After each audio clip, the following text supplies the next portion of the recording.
2026 എന്ന പുതുവർഷത്തിലേക്ക് കാലെടുത്ത് വെക്കാൻ നമ്മുടെ മുന്നിലുള്ളത് ഏകദേശം 1-2 മണിക്കൂറുകൾ മാത്രമാണ്. 2025 നമ്മൾ എന്തായിരുന്നു എന്നല്ല, 2026 എന്തായിത്തീരണമെന്ന് വ്യക്തമായ പ്ലാനിങ് നമുക്ക് ഉണ്ടാവണം കേട്ടോ.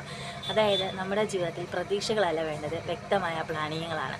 നമ്മുടെ മനസ്സിൽ എന്താണ് ഒരു ഗോള്, അത് നമ്മുടെ മനസ്സിൽ തന്നെ എപ്പോഴും ഉറപ്പിച്ച് വെക്കണം. അപ്പോൾ നമ്മൾ എപ്പോഴും ചെയ്യാറുണ്ട്, പുതുവർഷം എത്തുമ്പോൾ നമ്മൾ കുറേ തീരുമാനങ്ങളൊക്കെ എടുക്കും. ഈ വർഷം ഇന്ന കാര്യങ്ങളൊക്കെ ചെയ്യണമെന്ന് പറഞ്ഞിട്ട് കുറേ കാര്യങ്ങളൊക്കെ എഴുതി വെക്കും. അവസാനം അതെല്ലാം കൺഫ്യൂസായി നമ്മൾ പാതി വഴിയിൽ ഇട്ടിട്ട് പോകാറുണ്ട്.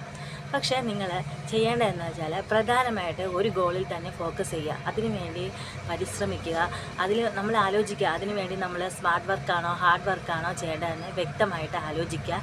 അതുപോലെ തന്നെ വ്യക്തമായിട്ടുള്ള പ്ലാനിങ് അതിനുവേണ്ടി തയ്യാറാക്കുക എന്നുള്ളതാണ്.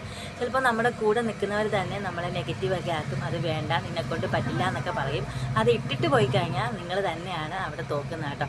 നിങ്ങളുടെ ലക്ഷ്യം എന്ന് പറയുന്നത് അത് നിങ്ങളുടെ മാത്രം സ്വപ്നമാണ്. അതിനു വേണ്ടി ഫോക്കസ് ചെയ്യുക, അത് നേടിയെടുക്കുക, അത് നിങ്ങളുടെ മാത്രം ഉത്തരവാദിത്തമായിട്ട് കരുതുക. പുതിയ വർഷം പുതിയ തുടക്കമാവട്ടെ. അപ്പോൾ നമുക്ക് പുതിയ വർഷത്തിൽ പുതിയ വീഡിയോസൊക്കെ ആയിട്ട് വീണ്ടും കാണാം. അപ്പോൾ എല്ലാവർക്കും ഹാപ്പി ന്യൂ ഇയർ.